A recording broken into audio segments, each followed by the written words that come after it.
Waves Ahead Puerto Rico ofrece servicios gratuitos de salud mental, psicosociales y de bienestar general, con énfasis particular en los adultos mayores LGBTQ+, las mujeres jefas de familia, las personas sin hogar y la comunidad en general. Capacitamos a nuestros participantes con las habilidades necesarias para empoderar a sus seres queridos, sus familias y sus comunidades. La organización cuenta con 5 centros alrededor de la isla. Waves Ahead, el centro de todos. Buenas noches, saludos, mi nombre es Seil Román, trabajador social clínico para Waves Ahead y dirijo los 5 centros en Isabela, Cabo Rojo, Maunabo y Loíza. Estamos aquí en su programa Bonitas Radio de parte de Waves Ahead Puerto Rico. Hoy tenemos a la colega y compañera, la doctora Yolanda Rodríguez, que ha estado colaborando con nosotras y nosotras en distintos momentos, en distintas fechas. Y en esta ocasión la doctora nos va a estar abundando un poco más sobre el tema que anteriormente habíamos comenzado en el pasado mes junto al compañero Pedro Julio, activista, sobre las diversidades fisiológicas y neurodivergencias, identidades de género, expresiones, entre otros aspectos. Así que sabemos que es un tema complejo y en un solo programa no podemos abordar tantos puntos que podemos aprender y exponer a las personas que nos están escuchando. Así que en esta ocasión la doctora Yolanda entonces es invitada para entonces elaborar de manera un poco más específica aspectos fisiológicos, ya que ella es una experta y lleva aproximadamente unos 30 años abordando este tema. Así que les presento por aquí a mi lado a la compañera colega doctora Yolanda. Gracias por aceptar la invitación a Bonitas Radio. Gracias a ustedes por la invitación. Siempre para mí es un gusto compartir con ustedes. Quisiéramos escuchar de manera breve algunos aspectos académicos que usted haya completado en su carrera o algunos aspectos relevantes de su desarrollo que quiera compartir con el público. Bien, pues para mí lo más importante es decir que yo soy trabajadora social. Soy trabajadora social hace muchos, muchos años, egresada de la Universidad de Puerto Rico, recinto de Río Piedras. Más tarde hice un doctorado en el área también de trabajo social sobre análisis de políticas públicas y administración de servicios sociales. Llevo trabajando 31 años en SER de Puerto Rico, así que el tema de la diversidad funcional, del trabajo con familias, de la interseccionalidad es algo que de lo que he aprendido mucho. Yo pienso que yo he aprendido mucho de la familia y del trabajo que he hecho y eso para mí es bien importante.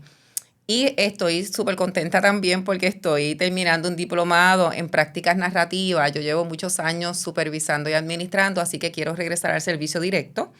Me estoy preparando en esa área, ¿verdad? Las prácticas narrativas miran al ser humano de una manera muy especial, de lo bueno que tenemos todos, no solamente de los problemas, que a veces parece que es lo que eclipsa la vida de la gente. Así que estoy súper contenta en este momento de poder incursionar en otras cosas. Gracias por dejarnos saber sobre esas nuevas metas que está completando Yolanda. En efecto, he escuchado ese aspecto de las terapias narrativas, un enfoque narrativo terapéutico, y no domino mucho del aspecto, pero un poco la misma palabra te va diciendo la narrativa que nos decimos a nosotros y nosotras como personas en nuestras mentes, y cómo eso puede llevarnos hacia un rumbo o hacia otro. Y que es bien importante, ¿verdad? Este reconocimiento, el trabajo social es una disciplina política, en el mejor sentido de esa expresión. Así que yo creo que las prácticas narrativas nos ayudan a aterrizar ese concepto, ¿verdad? Ese reconocimiento de que los problemas los manifiestas tú, pero tienen que ver con el contexto social, económico y político en el que vivimos, ¿verdad? Y cuando hablamos, por ejemplo, de personas que tienen discapacidad, como cuando hablamos de personas que asumimos diferentes orientaciones sexuales, la terapia narrativa se convierte en una herramienta muy poderosa de mucho significado porque nos mueve de esa posición de estar, ¿verdad?, en esa opresión que la sociedad a veces no nos quiere mantener. Así que por ahí hay cositas que después podemos hablar con calma y ver qué hacemos juntos. Claro que sí. Entonces ahora yéndonos un poquito más dirigido al tema de diversidad fisiológica, Yolanda, si tú fueras a definirnos a nosotros, a nosotras, a las personas que nos están viendo en este programa, ¿cuál es la definición de diversidad funcional de una manera simple, que tal vez si alguien nunca ha escuchado el término lo pueda comprender y pueda aprender algo nuevo en el programa de hoy. Sí, a mí me parece importante siempre comenzar diciendo que las personas con diversidad funcional o con discapacidad, que ambos son conceptos correctos al momento de utilizarlos, son sobre todo personas sujetos de derecho, ¿verdad? El que tengan o no una diversidad funcional, eso es una característica. Lo más importante es el reconocimiento de que son personas que no son sujetos de segunda y que lamentablemente, ¿verdad? En Occidente el tema de los diagnósticos ha cobrado una relevancia, ¿verdad? Ese modelo médico que nos enseñaron y que se queda con nosotros. Así que diagnosticar y establecer etiquetas, ¿verdad? Tiene perlesía cerebral o tiene espina bífida, es necesario al momento de que se le puedan ofrecer unos servicios a la persona. Definitivamente. Pero no es lo que queremos pensar, que no es lo que define a las personas. Pero si vamos a hablar así un poco de las definiciones, ¿verdad? Cuando hablamos de discapacidad, que no es incapacidad, y siempre me gusta establecerlo porque para mí es un posicionamiento político, de lo que estamos hablando es de ese reconocimiento que vivimos en una sociedad que está estructurada sin incluir a la gente que es diferente, ¿verdad? Así que hay todo un andamiaje social, económico, político, religioso, que hace que una gente no tenga la posibilidad de vivir plenamente, y en ese grupo están las personas que tienen diversidad funcional. Así que un reconocimiento, y surge del modelo social de la discapacidad de los años 60, es un reconocimiento de que el problema realmente no está en que tú necesites una silla de ruedas, está en que hemos construido un país que no te incluye. Sí, sí, qué bueno que nos haces hincapié en el aspecto de incapacidad versus diversidad o impedimento, porque en efecto, pues, la sociedad tiene mucho por hacer para incluir a las personas. Hablábamos el compañero Pedro Julio y yo anteriormente en el programa del pasado mes y también en Empoderate en octubre sobre este tipo de elementos, sobre cómo a veces las personas con un diagnóstico de diversidad funcional o neurodivergencia puede ir a un lugar público, a la escuela, a un colegio, al cine, a un restaurante, a un centro comercial, y no hay rampas o el espacio no es adecuado. Precisamente esos son puntos, como tú nos compartes, de cómo la sociedad excluye a las personas diversas y que tienen algún tipo de diagnóstico o limitación en algunos momentos. Entonces, el concepto de diversidad funcional se acuña más tarde. Son personas que tienen problemas de movilidad, por decirlo de alguna manera, y que entonces empiezan a plantearse dentro, moviéndose un poco de ese modelo social de la discapacidad, diciendo, nosotros podemos hacer las mismas cosas que otra gente, pero reconocemos que en unos casos vamos a necesitar ayuda de equipos o de otros. Entonces, siempre es como ese posicionamiento de que en lo que nos tenemos que fijar no es en lo que no hacemos, es en que podemos estar haciendo cosas diferentes, pero podemos desarrollar una vida plena si se dan las condiciones sociales, estructurales, políticas, de acogida, y ahí es donde está el gran reto, que la sociedad no ha cumplido con eso. Y la construcción social que se tiene de lo que es tener discapacidad es la persona enferma, que no puede trabajar, que es un gasto para la sociedad, y hay experiencias miles de que eso no es así, pero el mismo tema del modelo médico, ¿verdad? Como que nos ha mantenido ahí. Así que con eso hay que romper un poco. Sí, gracias por esa gran introducción al término, Yolanda. En efecto, mientras me compartías a mí y a las personas que nos están escuchando sobre ese aspecto, me vino a la mente una persona que es un amigo bien importante para Wilfred Labiosa, el director ejecutivo de Websahead, y esta persona, puedo decir el nombre de la persona amigo de Wilfred, ya que es una persona que trabajó en Boston en recursos humanos, liderando para que en unos lugares de Boston en específico hubiesen materiales y equipos para personas con diferentes diversidades funcionales y neurodivergencias. Y esta persona se llama Osvaldo Mondejar. Osvaldo Mondejar es un adulto mayor cubano, residente de Boston, ya él se retiró, pero Osvaldo es una persona que nació sin un brazo, sin una extremidad, y una de sus manos no la desarrolló por completo. Así que ya él nace de esa manera, pero sin embargo es una persona brillante, porque fue una persona directora en recursos humanos en Boston, en un hospital.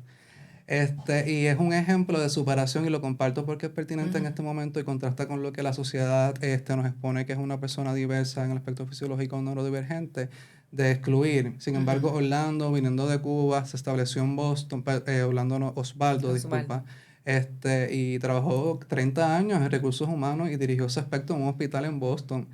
Y no tenía un brazo y apenas podía escribir y conducía su carro de manera solo en su carro. Claro, el carro tenía unas adaptaciones. Exacto. El carro era pequeño y demás, pero él manejaba su carro solo. Se casó, tiene esposo, tiene una casa grandísima, se retiró, ahora es un consultante. Así que no es necesariamente una limitación o una diversidad, significa que las personas no podemos o no pueden superarse y ser exitosas. Ujú. Sí hay unos elementos ahí que son unos retos y hay que ver cómo la sociedad hace las adaptaciones Correcto. para que las personas diversas podamos y puedan ser Ujú. autónomos y aportar en sociedad. Y en este ejemplo pues, el amigo nuestro, Osvaldo en Boston, pues en efecto Boston, Massachusetts, hizo los pertinentes arreglos para que esta Exacto. persona sin una extremidad de brazo y no usa prótesis pudiese ser un director de recursos humanos en Boston. Sí, sí, como ejemplos como ese hay muchísimos, ¿verdad? Y esto lo pudiéramos extender hasta incluso el reconocimiento de que personas que por su diversidad funcional no logran llegar a ese éxito que la sociedad impone, no dejan de ser personas exitosas dentro de lo que es su realidad. Levantarse cada día cuando tienes que mover una silla de ruedas para poder sentarse ahí, eso es un gran logro. Salir a buscar trabajo y te han dicho 20 veces que no, esos son grandes logros. Vestirse, cepillarse los dientes, bañarse. Así que cuando hablamos, ¿verdad?, de plenitud, también tenemos que mirar que no todo el mundo tiene que aspirar a lo mismo, ni hay estándares en ese sentido. Cada persona va a ir definiendo su propio quehacer, ¿verdad? Y me parece también que eso es importante reconocerlo. Sí, algo que añado a la conversación es que pueden haber personas en aspectos de neurodiversidad o diversidades fisiológicas, como todas las personas, igual como las personas neurotípicas, y pueden haber personas que quieran ir a la universidad, que puedan ir, como los que no, Ujú. y pues al final una cosa no tiene que ver con la otra, porque hasta cierto punto las personas con diversidad fisiológica o neurológica, cuando se lo proponen, logran sus metas de aprender en sus diferentes grados o especializaciones, aún con sus impedimentos o sus Claro. diversidades. Como cualquier otra persona neurotípica, conocemos a Carla, que es una persona que hablamos de Carla porque Carla es un ejemplo para Puerto Rico, para nosotros y para nosotras. Carla es una persona que tiene hiperlexicidad cerebral y ella está terminando una maestría. Y ya hemos hablado de Carla, pero volvemos a hacer referencias de Carla porque ella es tremendo ejemplo de superación, de logro y de romper ese estigma y ese esquema de que porque ella está en silla de ruedas, ella no No puede pueda. aprender y no se puede mover. No necesariamente esa es su realidad. Ujú. Sí, sí. Tengo mucho aprecio y mucho respeto por Carla. De verdad que sí. Entonces, quisiera ir para la próxima pregunta. Claro. Em, ¿Cuáles son las necesidades más apremiantes en el aspecto de diversidades fisiológicas o neurodivergencias? ¿Qué nos puede compartir, Yolanda? Yo pienso que es importante el reconocimiento de que son personas, y eso yo lo mencioné. El que tenemos, no podemos dejar de problematizar los trabajos innecesarios que pasa una persona con diversidad funcional, sencillamente porque son sectores amplios de la población. En el censo del 2010, el 21% de las mujeres que llenaron ese censo se identificaron con alguna diversidad funcional. Estamos hablando de un montón de mujeres, por hablar de mujeres específicamente, ¿verdad? Entonces, no podemos dejar de problematizar el que no hayan espacios, el que siga habiendo exclusión, aun cuando hay una Procuraduría de Personas con Impedimento que a través de los años ha mantenido ese nombre, ¿verdad? Ni siquiera han trabajado para reconceptualizar, ¿verdad? Hay leyes que protegen, leyes que favorecen. Sin embargo, el tema de las políticas públicas como que va por aquí, pero la realidad de las personas con diversidad funcional va por acá. Y entonces nos fijamos, por ejemplo, en tiempos de emergencia en este país, que hemos tenido unas cuantas corriditas, pareciera que no existen los derechos de la gente. Entonces ya tienes que hacer la fila como todo el mundo. Tuvimos recientemente los comentarios súper desacertados de un llamado follower o algo así, Sí. que de la forma despectiva y irrespetuosa y con la falta de respeto que habló de las personas que usan silla de ruedas, Entonces eso nos tiene que levantar la atención a pensar, no estamos donde deberíamos estar como país. No estamos ahí, estamos muy lejos de eso. Así que espacios como este de educar, el problematizar los temas, el poder crear espacios de conversación donde las mismas personas con diversidad funcional puedan hablar de lo que necesitan, de lo que les interesan, porque eso es otro problema, ¿verdad? Nos preparamos un poquito y entonces creemos que podemos hablar por todo el mundo. Y cada persona tiene su propia voz.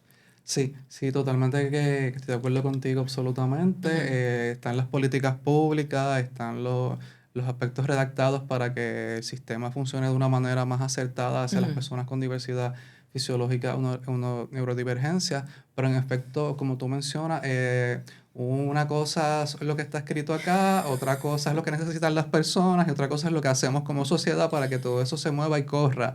Y hay como un desfase en el tiempo. Bien grande. Y mientras tanto, pues, ¿quiénes se afectan? Pues las personas civiles con diversidades que no reciben los servicios y la atención y espacios accesibles para su desarrollo, su calidad de vida, su bienestar, en pro de sus derechos humanos. Y toca a las mismas personas diversas ir a protestar en su propia silla de ruedas o muleta al Capitolio, a diferentes espacios, a la televisión, a los medios tradicionales de periodismo en Puerto Rico para abogar por lo que ya está escrito, que se supone que se cumpla, pero no se está cumpliendo. No se está cumpliendo. Sí, sí, eso es un tema en sí mismo, ¿verdad? El tema de la militancia. Probablemente a una persona con dificultad para moverse, el pensar en que voy a ir a protestar al Capitolio se convierte de verdad en un gran reto que no siempre se puede asumir. Pero todos los sectores deberíamos poder, ¿verdad?, organizarnos de alguna manera para hacer unos reclamos y que no sea como pasa en tantos colectivos, que son las mismas personas las que se agotan, las que se queman, llevando la voz. Pero qué bueno que están ahí, qué bueno que perseveran. Y ojalá los que no tenemos diversidad funcional tuviéramos lo que se necesita para unirnos y para promover eso en estos colectivos. Así que en términos de necesidades, yo creo que hemos mencionado, ¿verdad?, cuáles son unas áreas muy particulares que se resumen hablando de la exclusión. Totalmente, de los prejuicios, el estigma. Correcto. Quisiera entonces pasar a la pregunta número 3. ¿Cómo se atienden las necesidades hacia las personas con diversidades fisiológicas? ¿Cómo se atienden esas necesidades? Yo creo que en el país, mientras eres pequeño o pequeña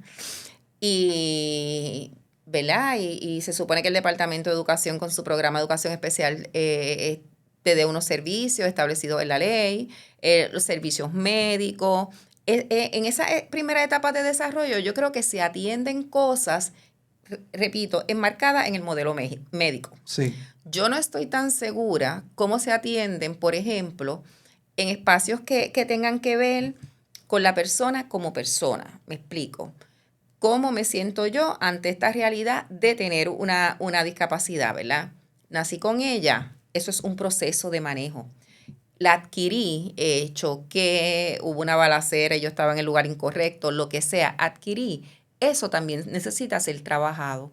Así que yo pienso que hay unas cosas médicas, ¿verdad? Ahí como en unas etapas de desarrollo primeras que se atienden y pienso que según van creciendo se dejan de atender cosas.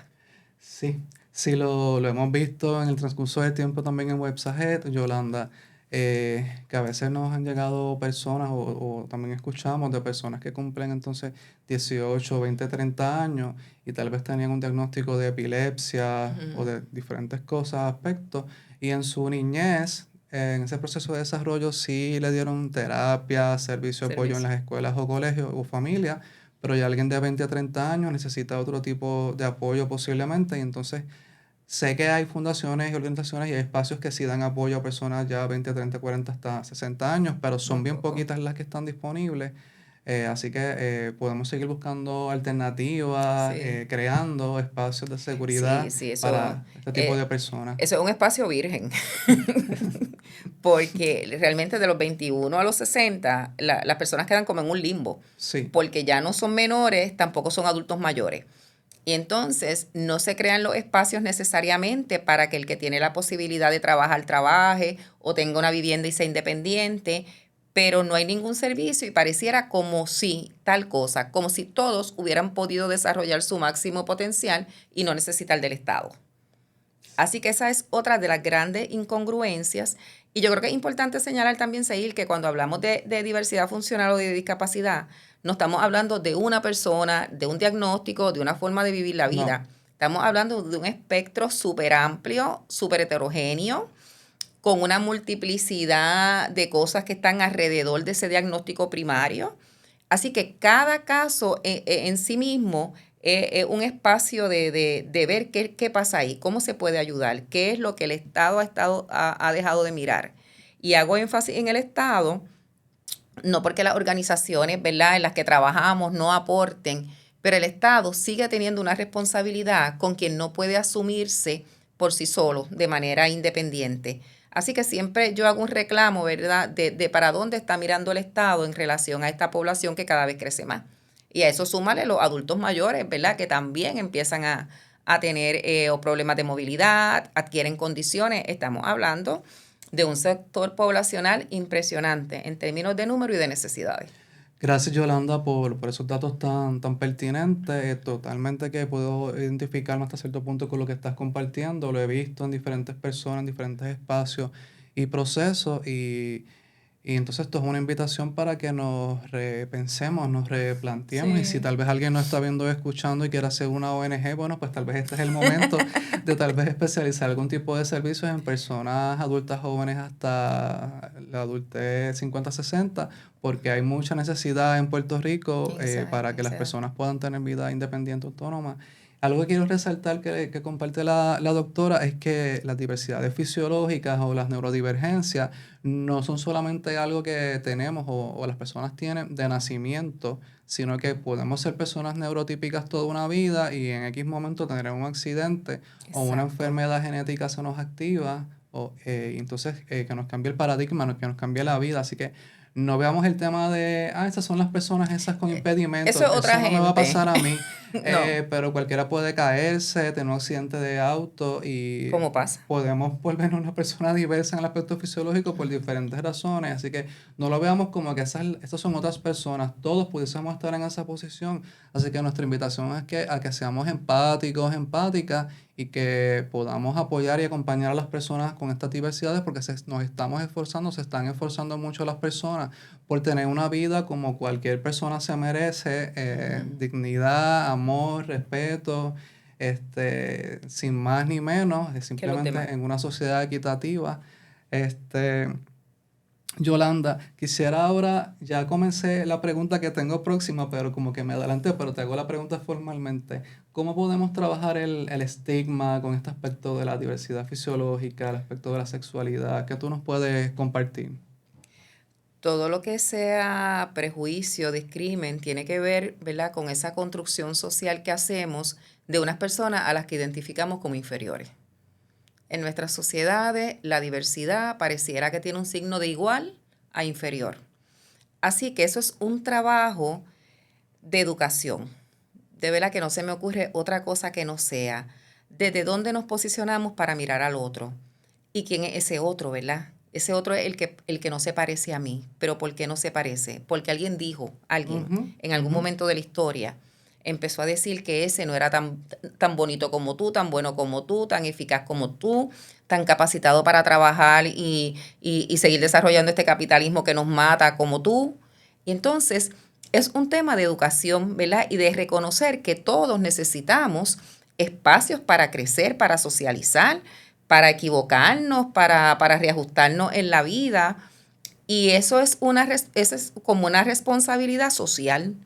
Eso no le toca a la gente que trabaja en la escuela, eso no le toca a la gente que trabajamos en CEL de Puerto Rico, eso nos toca a todos.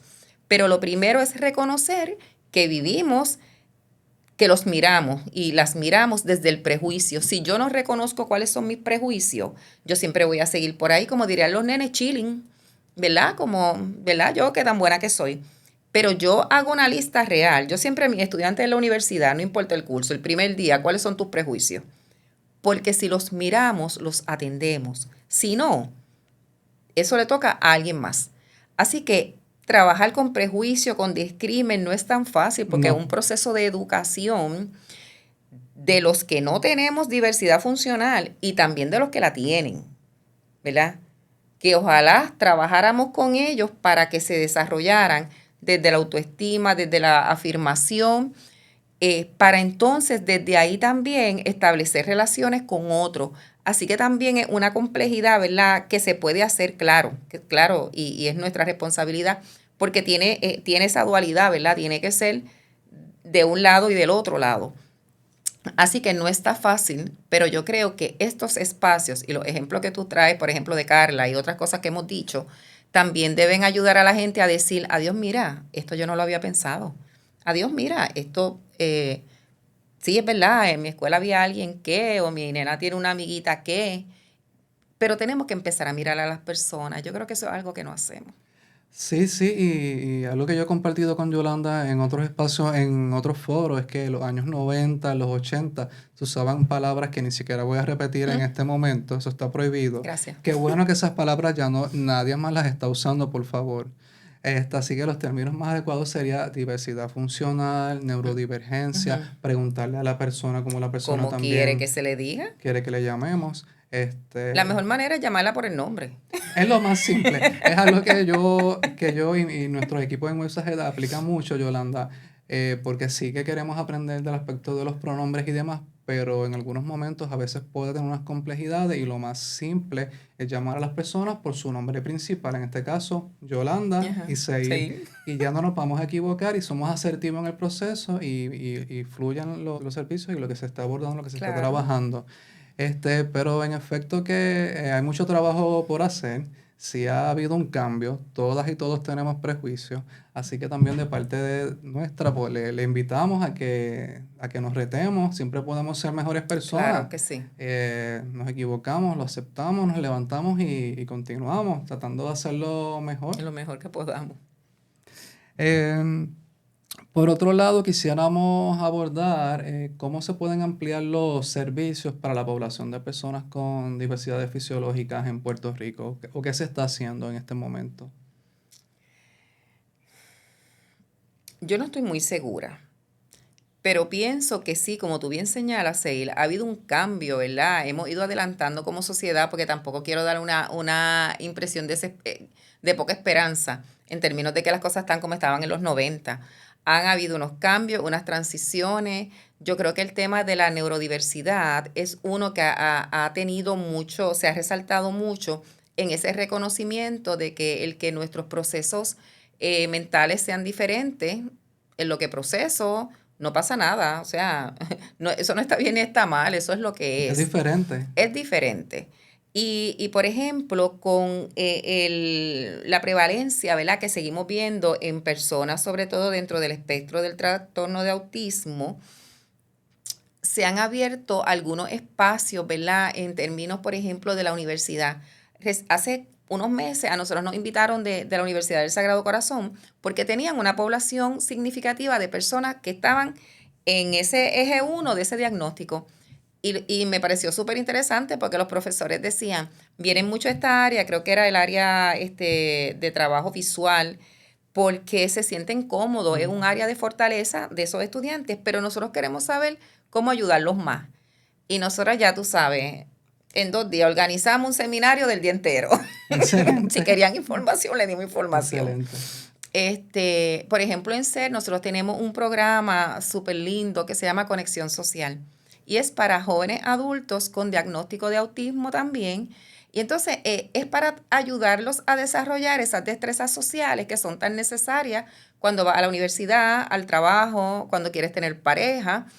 Y que si no te sale con tanta facilidad a ti, pues por tu diagnóstico, pues hay un modelo basado en evidencia de algún sitio fuera del país, no me atrevo a decir si es de Estados Unidos, pero de otro lugar, que entonces lo hemos implementado. Yo creo que en estos días estamos teniendo como la 3ª graduación y así que uno ve unos espacios de crecimiento, no son suficientes, no atienden las necesidades de todos, pero son esos pequeños pasos que se van dando, ojalá con la idea de que otra gente también lo pueda replicar. Así que yo creo que se han abierto algunos caminos. Sí, sí, que también hay espacio para que otras personas asuman un liderazgo y hagan nuevas fundaciones, nuevas organizaciones, desde el aspecto para atender de la neurodiversidad, el aspecto diverso fisiológico. O sea, hay mucho espacio por cubrir, hay nuevas ideas que pueden surgirnos como sociedad, como Puerto Rico, para que no sea solamente ser de Puerto Rico, que hacen un buen trabajo, pero no deben ser los únicos, porque Exacto, la necesidad es bien grande y en entonces toda la isla.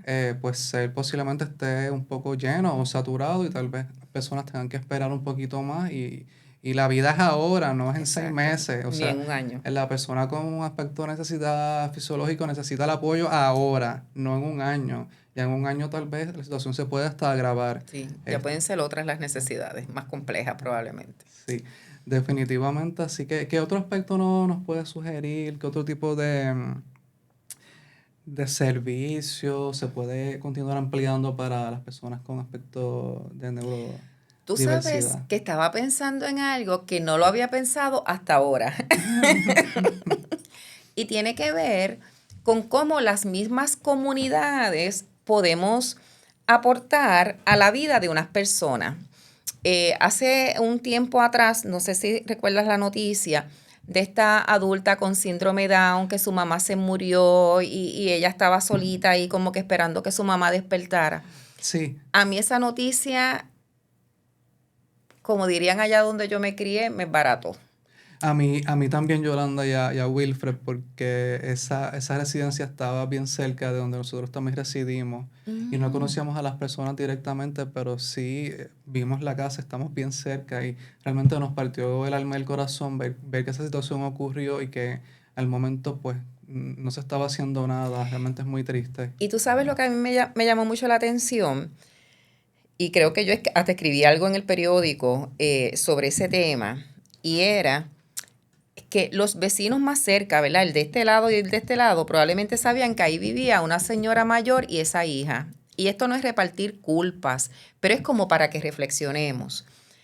De momento dejaron de ver a la señora, porque la señora estuvo muerta como que un tiempito, ¿verdad? No muchos días, pero y entonces nadie tocó esa puerta. Nadie dijo, pasará algo.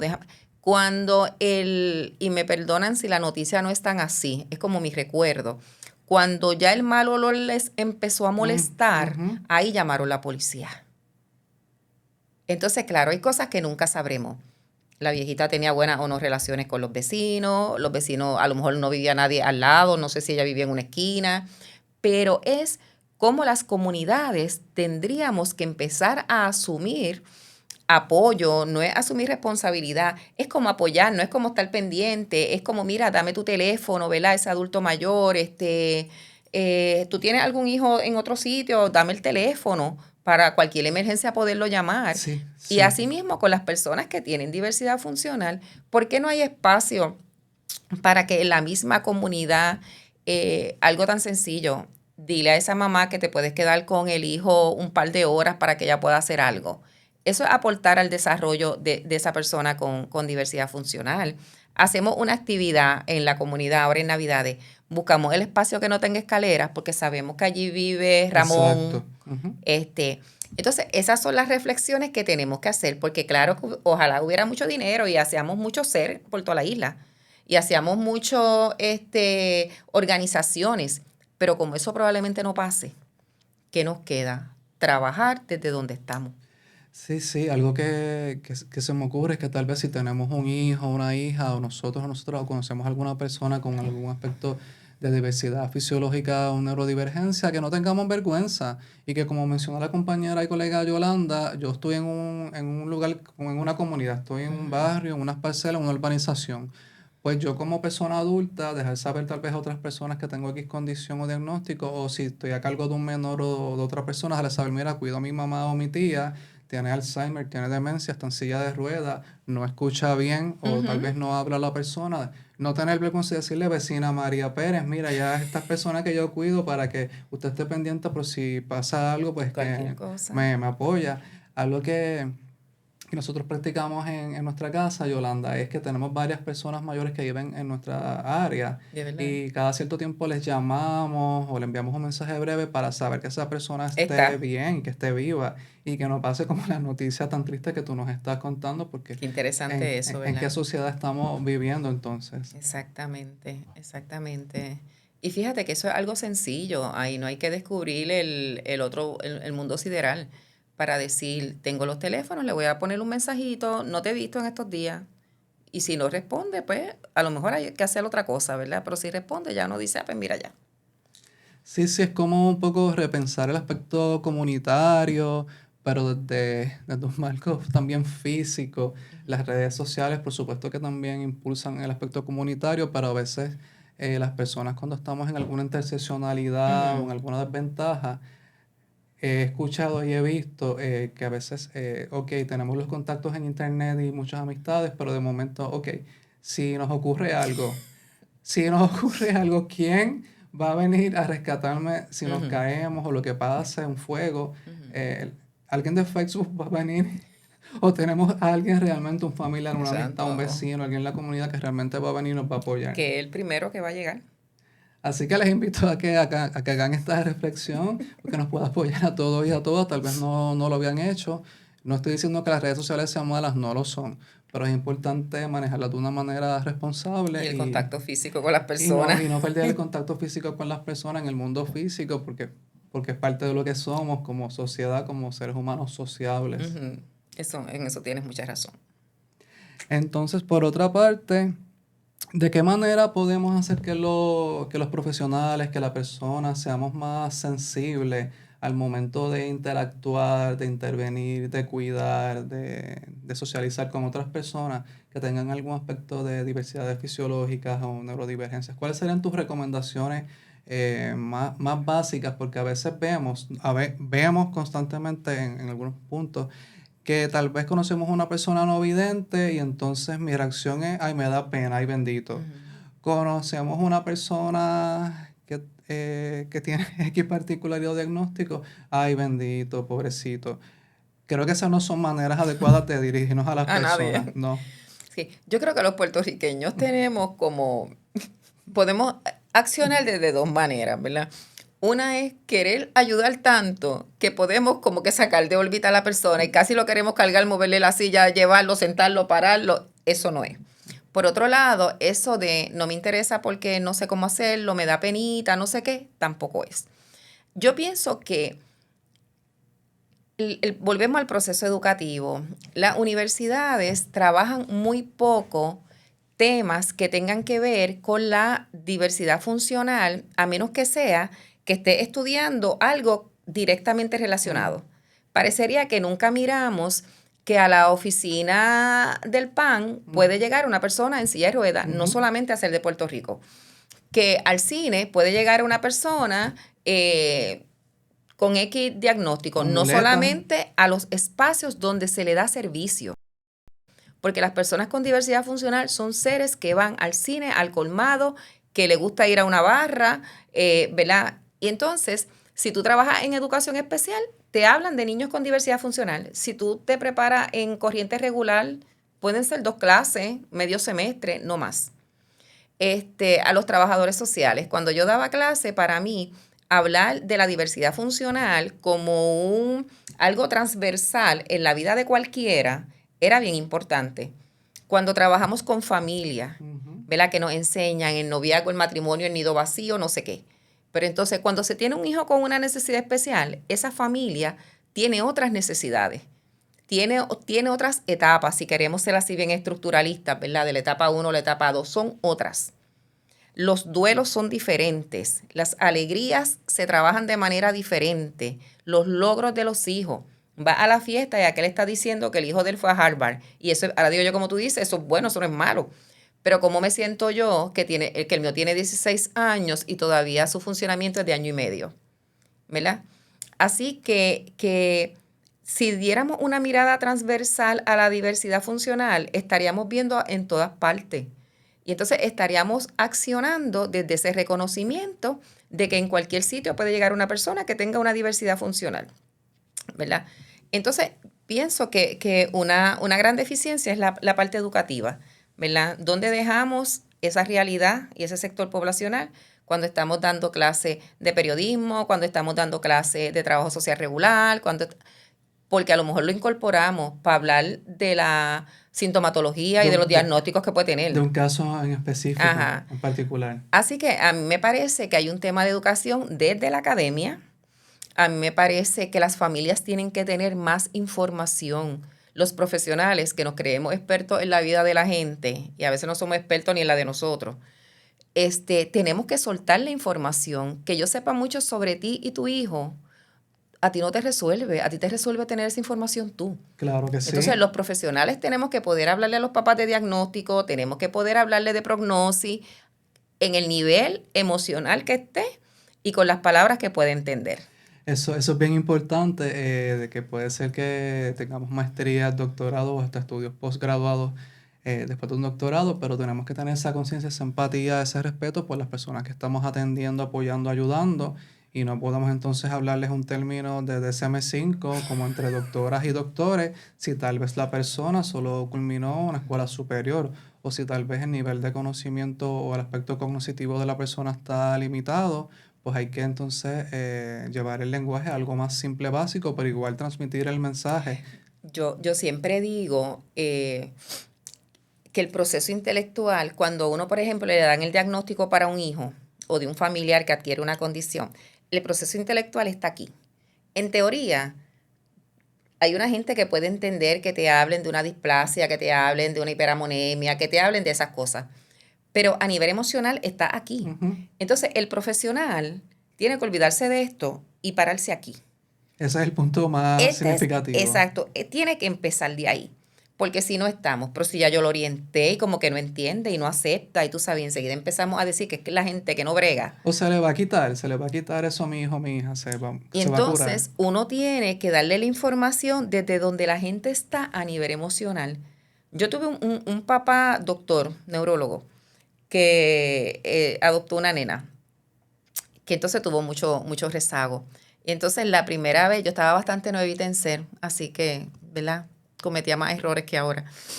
Y cuando él me dice, la nena le dio una convulsión, qué sé yo, ni qué, entonces yo, mira, donde yo me ubico. Ah, bueno, pero eso usted lo pudo haber manejado. Me imagino que no fue tan mal o algo así, yo le dije.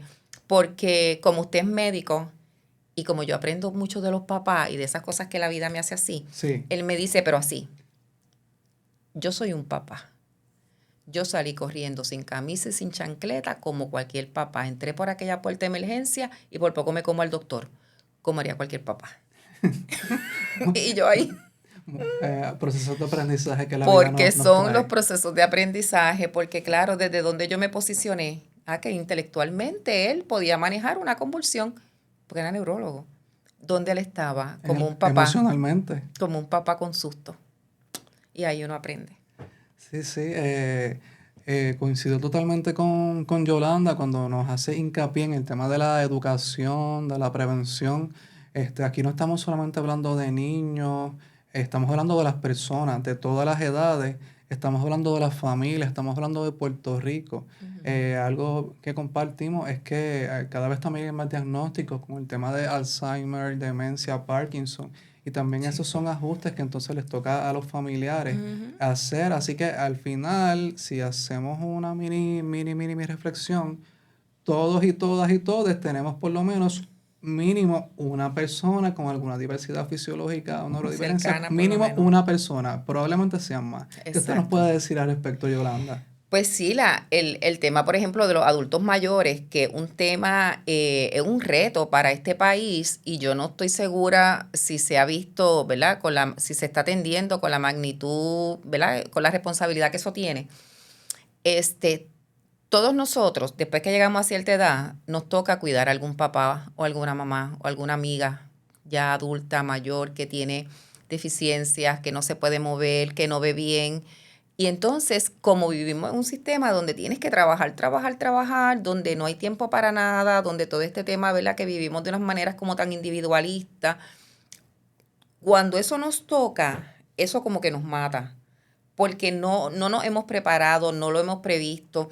No podemos decir, pues mira, hay un sitio de dónde viene un servicio que me pueda ayudar. Los municipios ya no tienen amas de llave ni dinero para eso.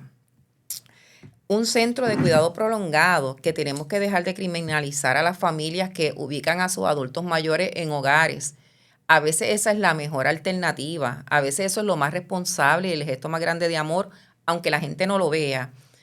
Pero si no tienes $2,000 y pico para pagar eso, pues entonces tampoco puedes. ¿Y a quién le toca quedarse en la casa? A las hijas mujeres, a la soltera, al hijo gay que no se casó, que pareciera que no tiene derecho a tener una vida. Porque las familias no nos organizamos pensando en que eso es parte de la vida. Como tú dices, a cualquiera le toca y por lo menos uno tenemos cerca, que necesita atención, que necesita cuidado, porque se hizo mayor, porque tiene una condición desde su nacimiento y ahora, ¿verdad? Eso es más significativo porque la adquirió. Sí, porque podemos tener, puedo dar un caso bien hipotético aquí, fluyo, invento. Por ejemplo, puede haber una madre que tuvo un niño, una niña con diversidad fisiológica y la cuidó durante su juventud. Pero esa madre se va a tornar una persona mayor. Entonces, va a ser una persona mayor que pudiese tener alguna neurodiversidad o un aspecto fisiológico neurodegenerativo. Esa madre, entonces, con todas esas condiciones, todavía también cuidando a su hijo o hija, también con otras condiciones, por ejemplo, condiciones como el ejemplo que la compañera mencionó en su momento del síndrome de Down, otras condiciones. Entonces, se vuelven como varias personas con limitaciones o condiciones y diagnósticos juntas que se están tratando de cuidar ¿Quién entre sí cuida a al quién? final, pero que las particulares limitaciones requieren que alguien más atienda, ya sea el Estado o alguien que dé un servicio, las alcaldías, los alcaldes, los municipios, para que no tengamos que seguir escuchando noticias aterradoras de lo que pasa con las personas Aterradora, con esa es la diversidades palabra. fisiológicas o neurodivergentes cuando tal vez ese apoyo que tiene fallece o pasan cosas, ¿verdad? Para que no tengamos que exponernos como sociedad a ese tipo de Eso es situaciones. así. Sí, esa es la preocupación más grande de cualquier familia. ¿Qué va a pasar cuando yo no esté? Así que aprovechamos este momento para que hagan ese ejercicio de pregúntense, ¿cuántas personas en sus familias pueden tener esos aspectos de diversidades fisiológicas o neurodivergencia? ¿Estamos conscientes de quiénes son esos miembros de la familia? ¿Quiénes no son? ¿Les aceptamos, no les aceptamos, les apoyamos, les rechazamos, los ocultamos? ¿Qué estamos haciendo por esas personas? ¿Qué no estamos haciendo? ¿Qué tipo de apoyo podemos pedir a otras personas si reconocemos que tal vez tenemos limitaciones como cuidadores? Porque hay que reconocer que muchas personas cuidadoras son mayores y también cuidan a otra persona mayor. Así que entonces es un reto que también se incrementa. Eso es muy cierto.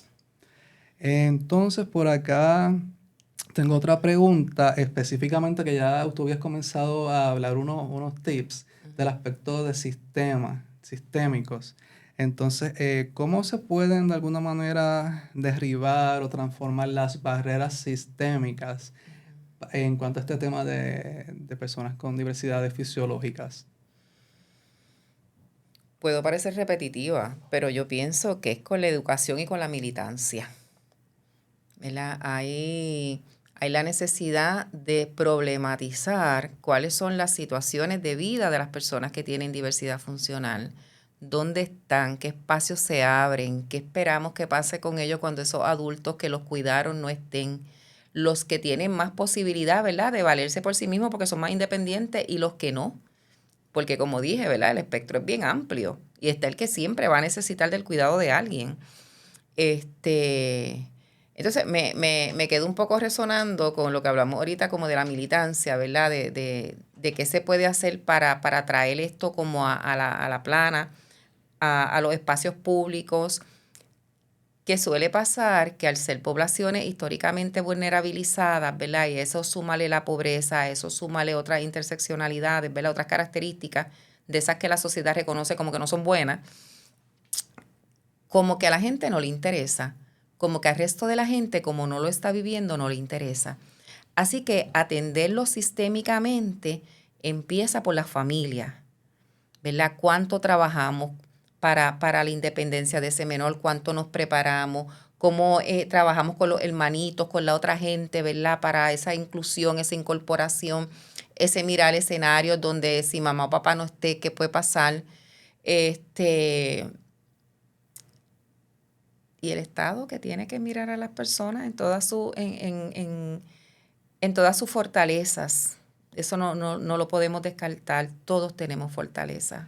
Definitivamente. Pero también en esas áreas de necesidad, porque son sujetos de derecho, son ciudadanos como todos los demás.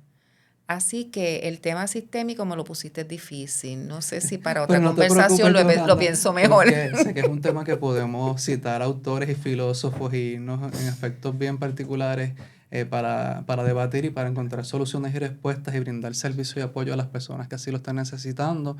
Gracias, Yolanda, gracias, colega, gracias, doctora Rodríguez, por aceptar la invitación a Bonitas Radio en Vive tu Orgullo y Websajet. Esperamos recibirla en otros momentos. Gracias a las personas que sintonizaron el programa, el vídeo. Esperamos verle en nuestros próximos programas por aquí en Vive tu Orgullo, en Bonitas Radio. Gracias. Websajet Puerto Rico ofrece servicios gratuitos de salud mental, psicosociales y de bienestar general, con énfasis particular en los adultos mayores LGBTQ+, las mujeres jefas de familia, las personas sin hogar y la comunidad en general. Capacitamos a nuestros participantes con las habilidades necesarias para empoderar a sus seres queridos, sus familias y sus comunidades. La organización cuenta con 5 centros alrededor de la isla. Websajet, el centro de todos.